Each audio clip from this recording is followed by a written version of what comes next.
গ্রাহকদের সঙ্গে প্রতারণার অভিযোগে তুলে উদয়পুরের ফুলকুমারী এলাকায় বাজার শোরুমের সামনে জাতীয় সড়ক অবরোধ করে বিক্ষোভ দেখালেন ব্যাটারি চালিত বাজাজ অটোর চালকরা। বৃহস্পতিবারের এই অবরোধকে ঘিরে এলাকায় চাঞ্চল্য ছড়ায় এবং জাতীয় সড়কে যান চলাচল ব্যাহত হয়। অটো চালকদের অভিযোগ, শোরুমের পক্ষ থেকে 5 বছরের ওয়ারেন্টি এবং প্রতি চার্জে 189 কিলোমিটার ব্যাকআপ দেওয়ার প্রতিশ্রুতি দেখিয়ে ব্যাটারি চালিত বাজাজ অটো বিক্রি করা হয়েছিল, কিন্তু বাস্তবে সেই প্রতিশ্রুতি অনুযায়ী পরিষেবা বা ব্যাকআপ মিলছে না বলে অভিযোগ তাদের। চালকদের দাবি, প্রতিশ্রুতি অনুযায়ী পরিষেবা না পাওয়ায় তারা আর্থিক ক্ষতির মুখে পড়েছেন। বিষয়টি নিয়ে শোরুম কর্তৃপক্ষের বিরুদ্ধে ক্ষোভ প্রকাশ করে অবিলম্বে সমস্যার সমাধানের দাবি জানান তারা। অবরোধের খবর পেয়ে ঘটনাস্থলে পৌঁছে পরিস্থিতি নিয়ন্ত্রণে আনার চেষ্টা করে পুলিশ।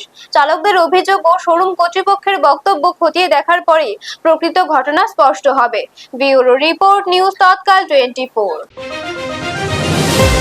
গাড়িটি 500 লাখ টাকাতে করে কিনছি, ইনস্ট্রুমেন্টে কিনছি। তারা শোরুম থেকে কইছে যে আপনার 5 বছর ওয়ারেন্টি আর 168 কিলোমিটার মাইলেজ দিব। আর যা 2 বছর হয়েছে না গাড়ি, 100 কিলোমিটার মাইলেজ পাই না, 5 বছর ওয়ারেন্টি নেই বলে তারা আবার লাগে যে 1,20,000 কিলোমিটার।